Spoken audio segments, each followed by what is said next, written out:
Francis गिल्टन और Charles Darwin, इन दोनों की कहानी बड़ी अमेजिंग है। ये कहानी हमें क्या सिखाती है? एक इंसान ये और एक इंसान ये इंसान हिस्ट्री क्रिएट करता है और इसे दुनिया एडवाइजर के रूप में देखती है, लेकिन दूसरा इंसान ये जो कि दुनिया में असफल है, कुछ भी नहीं कर पाता है। लेकिन वही कुछ लोग होते हैं जो 1% में आते हैं और दुनिया में बहुत कुछ कर जाते हैं।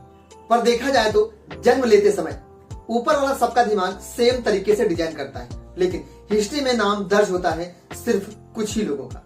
आखिर ये लोग क्यों सक्सेस होते हैं? क्या है इनका सीक्रेट प्लान? तो सुनो, वो सीक्रेट है दिमाग को पेसफुली डिजाइन करने की चाहत, कि जन्म लेते समय आपका दिमाग कैसा होगा। ये आप डिजाइन नहीं कर सकते हो, पर इसके बाद की दिमाग की पूरी कहानी आप डिजाइन कर सकते हो। कैसे, कब और कहां? चलिए शुरू करते हैं। सर चार्ल्स डार्विन और सर फ्रांसिस गिल्टन ने बचपन में ही अपना शानदार साइंटिफिक करियर बना लिया था, पर वह कभी अपनी साइंटिफिक फील्ड को पूरी तरह से मास्टर नहीं कर सके। रीजन ये था कि उनका फोकस किसी एक चीज पर स्टेबल नहीं था। हर कुछ दिन में कभी ये कर दो, कभी वो कर दो, कभी ऐसा कर दो, कभी वैसा कर दो। आज ये ठीक लगा तो कल कुछ और ठीक लगा। और ठीक ऐसे ही बहुत से बच्चों के बचपन में देखा जाता है, जिसका यही कारण मेन है कि आज फ्रांसिस गिल्टन को कोई भी बिल्कुल भी नहीं जानता है। पर दूसरी तरफ चार्ल्स डार्विन थे। इनका आईक्यू लेवल बचपन में बहुत ही कम था, लेकिन जब भी इनका नाम लिया जाता है तो जुबान पर 3 वर्ड आते हैं, बहुत बड़ा साइंटिस्ट, जिन्होंने हमेशा के लिए जिंदगी के बारे में हमारी सोच को बदल के रख दिया। पर डार्विन एक आम बच्चे थे, इनका आईक्यू लेवल भी कम था। ये खुद मानते थे कि मेरे अंदर चीजों को जल्दी ग्रहण करने की काबिलियत नहीं है। गिल्टन के कंपैरिजन में डार्विन के पास इतनी ज्यादा काबिलियत नहीं थी, तो फिर डार्विन इतने बड़े दुनिया के साइंटिस्ट कैसे बन गए, जिनको पूरी दुनिया जानती है? इनको समझने के लिए इनके पूरे बचपन की कहानी सुनो। डार्विन का बचपन से शौक था बायोलॉजिकल सैंपल कलेक्ट करना। इनके पिताजी एक डॉक्टर थे, जिनका सपना था कि मेरा बेटा मुझसे भी बड़ा डॉक्टर बने। इसीलिए इनका एडमिशन यूनिवर्सिटी ऑफ एडिनबर्ग में करवा दिया गया, जो कि ये यूनिवर्सिटी इंग्लैंड में थी। डार्विन को यूनिवर्सिटी में अंधेरा दिख रहा था। उनका कोई भी इंटरेस्ट उस सब्जेक्ट में नहीं था, ना ही तो वो डॉक्टर बनना चाहते थे। डार्विन के इस बिहेवियर से उनके पिताजी काफी परेशान होने लगे। उन्हें लगता था कि मेरे लड़के की इस जिद की वजह से उसका करियर कहीं तबाह न हो जाए। फिर जब कोई नया रास्ता नहीं दिखाई दिया तो डार्विन को एक चर्च में काम दिलाने के लिए उन्होंने एक फैसला ले लिया कि अब डार्विन को इस चर्च में काम दिलाना है, ताकि उनके पास कोई रोजी रोटी की व्यवस्था हो जाए। पापा का हुक्म मानकर इन्होंने यूनिवर्सिटी से चर्च में शिफ्ट होने की पूरी से पूरी तैयारी कर ली। लेकिन तभी यूनिवर्सिटी के प्रोफेसर ने बताया कि एक रॉयल नेवी शिप है जो पूरी दुनिया का भ्रमण करने जा रही है।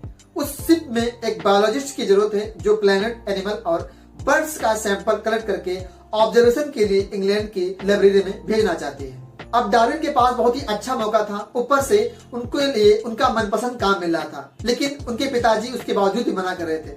लेकिन इस बार डार्विन अपने पिताजी की नहीं सुनी। उन्होंने इस बार अपने मन की सुनी और उन्होंने इस बार अपनी जिंदगी जीने का फैसला ले लिया। डार्विन ने इस जॉब को एक्सेप्ट कर लिया। अब यहाँ से डार्विन का सफर बिल्कुल नई तरीके से स्टार्ट हो गया। इनका सैंपल कलेक्ट करने का काम इनकी लाइफ को बहुत ही मजेदार बना रहा था। इन्होंने साउथ अफ्रीका में बहुत ही शानदार तरीके से सैंपल को कलेक्ट किया। ये एनिमल, बर्ड्स और प्लांट के सैंपल कलेक्ट करते थे, जो कि बहुत शानदार तरीके से, और इसके साथ साथ ये फॉसिल्स और बोनस भी कलेक्ट करते थे। डार्विन अपने सारे सवालों का जवाब उस बायोलॉजिकल एक्सपेरिमेंट के कलेक्शन में साथ ही साथ ढूंढ रहे थे। इन्होंने अपनी सारी एनर्जी अपने काम में लगा दी और उन्होंने इतने सारे सैंपल कलेक्ट कर लिए कि इनके दिमाग में अब एक थ्योरी बनने लगी। 5 साल समुद्र में नौकरी करने के बाद डार्विन दोबारा इंग्लैंड वापस लौट आए और अपनी बची हुई जिंदगी एवोल्यूशन थ्योरी को सर्च करने में लगा दी। डार्विन को इस दौरान उन्हें कई सारे चैलेंजेस फेस करने पड़े। उस समय इंग्लैंड में विक्टोरियन और एडवर्डियन थ्योरी बहुत ज्यादा इंग्लैंड में फेमस थी और इतने बड़े लोगों के सामने अपनी थ्योरी को प्रूव करने के लिए डार्विन को अब पॉलिटिकल और सोशल स्किल को अपनी डेवलप करना पड़ा। इसके बाद डार्विन की मेहनत रंग लाई और इनकी थ्योरी पूरे वर्ल्ड में फेमस हुई, इसके साथ एक्सेप्ट भी हो गई। कंक्लूजन, डार्विन ने अपने दिमाग में एक शौक पाला। उस शौक को पूरा करने के लिए डार्विन ने अपने दिमाग को परफेक्टली डिजाइन की। इसके लिए डार्विन ने 4 चीजें फॉलो की। First, continuing efforts. Second, conclusion, self doubt. Third, facing obstacles and last में finishing what is the started.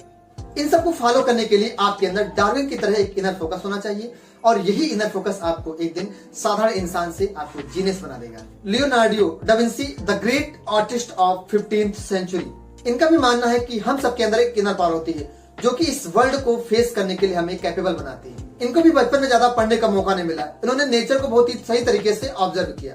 इनको भी पता था कि नेचर की खूबसूरती बहुत ही ज्यादा देखने में मजा आता है, इसीलिए नेचर की ब्यूटीफुल पावर को बहुत ही सही तरीके से समझना चाहते थे। इसीलिए शांति से नदियों और पहाड़ों के किनारे बैठ करके नेचर की और प्रकृति की अच्छी अच्छी तस्वीरें बनाते थे। अगर आपको भी अपनी फील्ड का डार्विन की तरह आपको मास्टर बनना है तो आपको कुछ 4 से 5 पॉइंट फॉलो करने होंगे। First of all, what is your childhood dream? जब आइंस्टीन 5 साल के थे तो इनके पापा ने इन्हें कंपास गिफ्ट किया। वो कंपास इन्हें इतना ज्यादा पसंद आया कि वो उसकी सुई के मिस्टर तक हो गए। दिन भर आइंस्टीन के दिमाग में कंपास की सुई इधर उधर घूमती रहती थी कि क्यों कंपास को इधर उधर हिलाने से उसके अंदर की दिशा चेंज हो जाती है। यही सारे थॉट्स इनके दिमाग में घूमते रहते थे। इसलिए सोचा कोई तो मैग्नेटिक फोर्स है जो इस सुई को इंडिकेट कर रहा है, पर इस मैग्नेटिक फोर्स को हम आंखों से देख नहीं सकते। इस बात पर उन्होंने बहुत ज्यादा सोचा कि कोई तो ऐसी शक्तियां हैं धरती पर जिन्हें हम आंखों से देख ही नहीं सकते। इसके बाद उन्होंने साइंटिस्ट बनने का डिसीजन ले लिया। फिर उन्होंने अपनी पूरी जिंदगी, अपने सारे विचार इसी मैग्नेटिक फोर्स के फील्ड के चारों तरफ लगा दिए। आइंस्टीन हर एक मुश्किल घड़ी में उस कंपास को लेकर बैठ जाते जिसने उनके अंदर एक साइंटिस्ट बनने का जोश जगाया था। इन शॉर्ट, बहुत से सक्सेसफुल लोगों का झुकाव उसी तरफ होता है जिसे वो बचपन से ही करना चाहते हैं। नंबर 2, ऑक्युपाई द परफेक्ट नीच। एक रिसर्च में पता चला कि जितने भी सक्सेसफुल लोग हैं, वो भी जिस फील्ड में, उस फील्ड को बचपन से ही चाहते थे। तो आप भी आंखें बंद करके अपने बचपन में जाओ और पता लगाओ कि आपकी परफेक्ट नीच क्या है। गेम थोड़ा डिफिकल्ट है, इसमें आप अपनी मर्जी से शुरू से ही कोई एक नीच सेलेक्ट कर सकते हैं। फिर वहां से 2 रास्ते हैं। पहला वाला वो जो साइंटिस्ट रामचंद्रन ने बताया था, जिसमें आप छोटे छोटे रास्ते ढूंढो। रास्ते ऐसे ढूंढो जो आपको अच्छे लगते हो। इसमें जब आपका मन करे तो एक स्मॉल फील्ड छोड़कर दूसरा स्मॉल फील्ड चेंज करो। ये काम आप तब तक करो जब तक आपको आपकी फील्ड का कोई सही रास्ता ना मिल जाए। जो आपको एकदम सही लग जाए, जान लो वही आपके दूसरे रास्ते का नाम है। मान लो आपने एक फील्ड में मास्टरी करना सीख ली है, जैसे कि आपने रोबोट बनाना सीख लिया है। इसके बाद में आप दूसरे सब्जेक्ट की भी स्किल सीखना स्टार्ट कर दो, जैसे कि न्यूरो सर्जन। इसके बाद आप दोनों फील्ड्स के नॉलेज को मिला दो। शायद हो सकता है कि दोनों फील्ड्स के नॉलेज को मर्ज करके एक नया फील्ड आपका तैयार हो जाए। या फिर आप इन दोनों फील्ड्स में कुछ ऐसा एस्टेब्लिश कनेक्शन कर दो जो कि आज तक किसी ने ना ही बना पाया। अब आपके ऊपर है, आप चाहो तो इन दोनों में से कोई एक रास्ता भी चुन सकते हो, जिसके बाद आप एक ऐसे फील्ड में होगे जहां पर आपका कोई भी कंपटीटर नहीं होगा। आपको वो करने की आजादी होगी जो आप करना चाहते हो। आप उस फील्ड में अपना एक नया एजेंडा सेट कर सकते हो और ये पूरी फील्ड आप अपने दम पर कंट्रोल कर सकते हो। Number 3, avoid the files path. कुछ लोग पैसा कमाने के लिए वो ऑप्शन चूज कर लेते हैं जिनका उस करियर में कोई भी इंटरेस्ट नहीं है, लेकिन उसके अंदर पैसा देखते हैं। या फिर वे कुछ लोग जो अपने पेरेंट्स के प्रेशर में आकर ऐसा प्रोफेशन चूज कर लेते हैं। हम सबने 3 इडियट मूवी देख रखी है कि कैसे फरहान वाइल्ड लाइफ फोटोग्राफर बनना चाहता था, पर पेरेंट्स के प्रेशर से उसे इंजीनियरिंग करनी पड़ी, जिससे वो ना तो खुश रहा और ना उन्होंने कुछ जिंदगी में अच्छा परफॉर्म किया। Whenever you are thinking about your career choice, then never think about family pressure। और हाँ, कभी भी आपको ऐसा फील्ड नहीं चूज करना है जिसके अंदर आपको पैसा दिख रहा है। अल्टीमेटली आप पैसा तो कमा लोगे, लेकिन कभी भी आप खुश नहीं रह पाओगे। हमेशा आपके ऊपर एक काम करने का प्रेशर जगमगाता रहेगा। और फाइनली, जिससे आप कभी भी लाइफ में एंजॉय ही नहीं कर पाओगे। Number 4, change your decision on the time. अगर आपने कोई गलत करियर चूज कर लिया है और जिसमें आपका इंटरेस्ट नहीं है, तो सबसे पहले आप क्या कीजिए, उस रास्ते को बदल दीजिए, क्योंकि रॉन्ग प्रोफेशन आपको कभी भी कामयाबी दिलाएगा नहीं। रीजन, आप उसे अच्छे से करोगे ही नहीं। ऐसा ही हुआ था फ्रेडी रोज के साथ, जिन्होंने फाइटर बनने की सोची थी। इसके लिए उन्होंने बहुत तगड़ी ट्रेनिंग करी और एक अच्छा सा कोच लगाया, जिसके बाद भी वो हर एक फाइट हार जाते थे। इसके बाद इन्हें अपना बॉक्सिंग करियर छोड़ना पड़ा और इसके बाद इन्हें टेलीकॉम कंपनी में जॉब करनी पड़ी।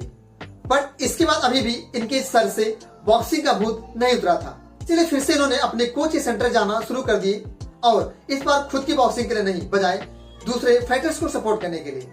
नए फाइटर्स को ट्रेनिंग देने के बाद इन्हें कुछ समय बाद रियलाइज हुआ कि मुझे बॉक्सिंग सिखाना लोगों को ज्यादा अच्छे तरीके से आता है, बजाय खुद के लड़ने के। जब इन्हें रियलाइज हुआ तो इन्होंने इस काम को और अच्छे तरीके से किया और फिर एक ऐसा वक्त आया कि वे अपने टाइम के सबसे बेस्ट ट्रेनर बन गए। 5वां और आखिरी पॉइंट है, डोंट ऑप्ट फॉर शॉर्टकट्स। जब आप सही काम चुनकर उसे मेहनत से करोगे तो आपको 10 तरह के डिस्ट्रैक्शन चारों तरफ से डिस्टर्ब करेंगे। डिस्ट्रैक्शन से इंसान डिस्टर्ब तब होता है जब उसे अपने फील्ड में काफी सारी डिफिकल्टीज दिखती हैं। इस वक्त इंसान शॉर्टकट लेना चाहता है या तो फिर अपनी फील्ड ही चेंज करना चाहता है। इस वक्त अगर आप भटक गए तो कभी भी आप अपने पथ पर वापस नहीं लौट पाओगे, क्योंकि भटकना आपकी हैबिट में हो जाएगी। इसीलिए इस बात को आप अपने दिमाग में रिमाइंडर की तरह सेट कर लो कि जब समझ आ गया है कि यही फील्ड हमारा है, तो आपको उस फील्ड में बहुत ही बेहतर तरीके से लग जाना है और काफी समय तक लगना है। तो 5 पॉइंट्स अगर आपने अपनी लाइफ में फॉलो कर ली है तो आप अपनी फील्ड के बाप आदमी बन जाएंगे। अब तक के लिए इतना ही, मिलते हैं एक नए वीडियो में, तब तक के लिए जय हिंद जय भारत।